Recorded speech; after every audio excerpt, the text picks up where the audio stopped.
ang sigaw ng Mount Kalayo. Sa isang dapit hapon, ang apat na magkaibigan ay nakatanaw sa Mount Kalayo. Tahimik ang paligid, ngunit parang magkakaibang nararamdaman ang kalikasan. Napansin niyo ba ang Mount Kalayo? Para itong iba na ang kanyang kinang. Makinig ka, parang may ito'y binubulong. Maniwala ka, matuto ka. Sa tingin ko, hindi lang ito basta na bundok. May isa itong gustong ipaalala sa atin. Ang mga dahon ay kumakaluskos, tila lumalakas ang mga hangin, at ang maliwanag na paligid ay tila dumidilim. Hindi ito guni-guni, Ronald. Ang kalikasan mismo ang nagsasalita. Tingnan ninyo ang paligid. Marumi ang lupa. Natutuyo ang mga kahoy. Ganito na ba tayo? Hindi na ba natin naaalala ang aral ng ating nakaraan?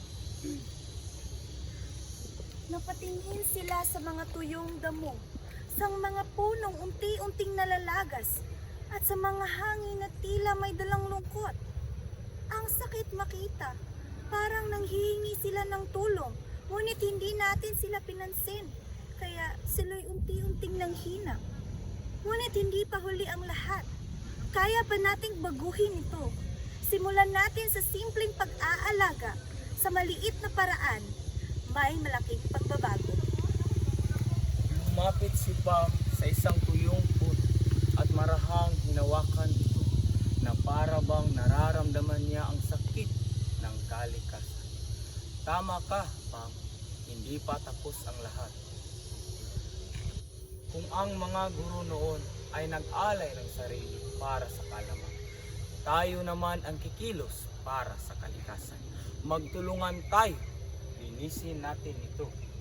Buhayin natin muli ang sigla ng mundo.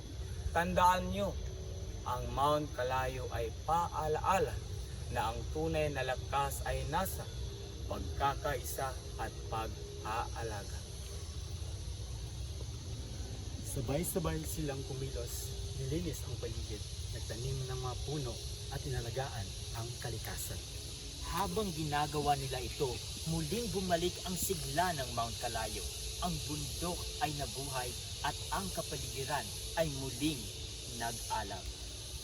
Umihip ang banayad na hangin na tila nagpapasalamat sa kanilang ginawa. At sa sandaling iyon, naunawaan nila na ang tunay na kahulugan ng Mount Kalayo, ang pag-aalaga sa kalikasan, ay responsibilidad ng bawat isa. Para sa kalikasan, para sa kaalaman, para sa kinabukasan. Ang sigaw ng Mount Kalayo. Thank you!